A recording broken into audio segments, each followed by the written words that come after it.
کو زندہ کرنے پر اللہ تعالیٰ کی قدرت کے دلائل بیان کیے گئے ہیں،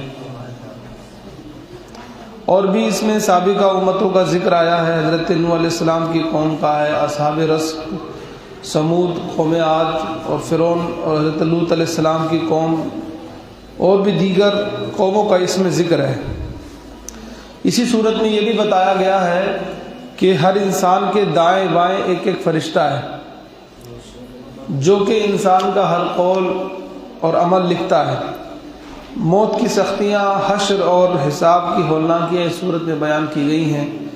متقی لوگوں کے اوصاف اور ان کی جزا بیان کی گئی ہے، ان کو دنیا میں اچھے اعمال کا، تقوی کا، آخرت میں کیا صلہ ملے گا، یہ سب بتایا گیا ہے۔ بہرحال یہ صورت ما ترجمہ اور ما تفسیر جو ہے پڑھنے کے لیے ہمارے لیے بہت ہی مفید ہے۔ مختصر تذکرہ میں ان آیات کی روشنی میں آپ کے سامنے کر رہا ہوں۔ اللہ نے ارشاد فرمایا، عزت والے قرآن کی قسم، والقرآن المجید، اور عزت والے قرآن کی قسم، بلکہ انہیں اس بات پر تعجب ہوا کہ ان کے پاس انہی میں سے ایک ڈر سنانے والا تشریف لایا تو کافر کہنے لگے یہ تو عجیب بات ہے۔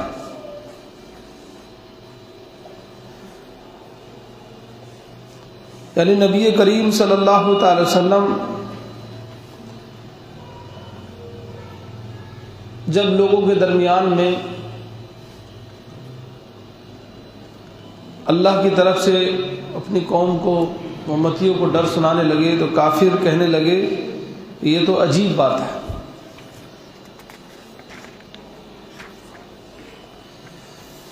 کیا جب ہم مر جائیں گے اور مٹی ہو جائیں گے پھر جئیں گے؟ یہ پلٹنا دور ہے، ہم جانتے ہیں جو کچھ زمین ان میں سے گھٹاتی اور ہمارے پاس ایک یاد رکھنے والی کتاب ہے۔ یعنی کافروں کا کہنا یہ تھا کہ کیا جب ہم مر جائیں گے، دوبارہ زندہ کیے جانے پر انہیں تعجب تھا کہ دوبارہ ہم کیسے زندہ ہوں گے۔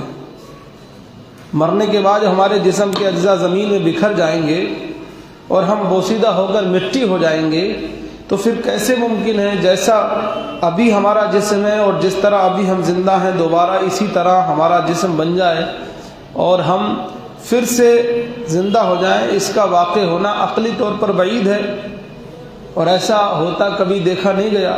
کفار مکہ کی اس بات کا رد کرتے اور انہیں جواب دیتے ہوئے اللہ تعالیٰ ارشاد فرماتا ہے، ان کے جسم کے جو حصے، گوشت، خون اور ہڈیاں وغیرہ زمین کھا جاتی ہے، ان میں سے کوئی چیز ہم سے چھپی نہیں ہے، بلکہ ہم ان کے بدن کے ہر حصے کے بارے میں جانتے ہیں کہ وہ بکھر کر کہاں گیا، چاہے وہ دریا میں گیا، چاہے وہ گنگا میں جلایا گیا، چاہے وہ کہیں دبایا گیا، چاہے کسی جانور کے پیٹ میں بھی چلا گیا، اللہ کو سب کا پتہ ہے کہ کون کہاں ہے۔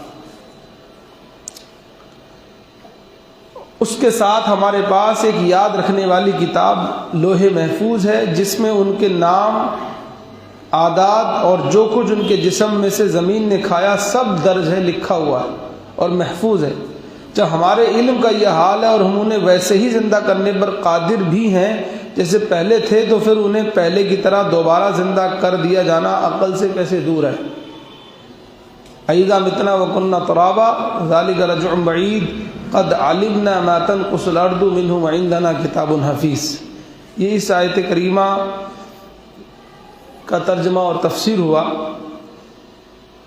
اس آیت سے معلوم ہوا کہ مرنے کے بعد انسان کا جسم مٹی ہو جائے گا۔ اس سلسلے میں یاد رہے کہ انسان کبھی خاک نہیں ہوتا بلکہ اس کا بدن خاک ہوتا ہے، اور وہ بھی سارا بدن نہیں ہوتا بلکہ اس کے کچھ باریک اصلی اجزاء جنہیں عجب الظن کہتے ہیں وہ جلتے اور گلتے نہیں بلکہ ہمیشہ باقی رہتے ہیں، اور قیامت کے دن انہی اجزاء پر جسم کو دوبارہ بنایا جائے گا۔ یعنی ہماری باڈی میں اللہ نے کچھ ایسی چیزیں رکھی ہیں، نہ وہ جلتی ہیں نہ وہ گلتی ہیں۔ تو ڈاکٹر بھی بتاتے ہیں، سائنس بھی کہتی ہے کہ انسان کی باڈی میں کچھ ایسی چیزیں ہیں کہ انہیں جلایا بھی نہیں جا سکتا اور انہیں گلایا بھی نہیں جا سکتا۔ قرآن نے اسی کے بارے میں بتایا۔ حضرت ابو ہریرہ رضی اللہ عنہ سے روایت ہے کہ رسول اللہ صلی اللہ علیہ وسلم نے ارشاد فرمایا، انسان کے جسم میں ایک ایسی ہڈی ہے جسے مٹی کبھی نہیں کھا سکے گی، اور قیامت کے دن اسی پر یعنی اسی بدن کی ترکیب کی جائے گی۔ صحابہ اکرام رضی اللہ تعالی عنہ مجمعین نے عرض کی، یا رسول اللہ صلی اللہ علیہ وسلم وہ ہڈی کون سی ہے؟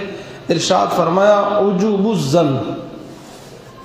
اعلیٰ حضرت امام احمد رضا خان فاضل بریلوی رضی اللہ تعالیٰ عنہ فرماتے ہیں، انسان کبھی خاک نہیں ہوتا، بدن خاک ہو جاتا ہے، اور وہ بھی کل نہیں، کچھ اجزائے اصلیہ دقیقہ جن کو عجوب الظن کہتے ہیں وہ نہ جلتے ہیں نہ گلتے ہیں، ہمیشہ باقی رہتے ہیں، انہیں پر روز قیامت ترکیب جسم ہوگی، یعنی دوبارہ جسم جو بنے گا انہی کی ذریعے سے بنے گا۔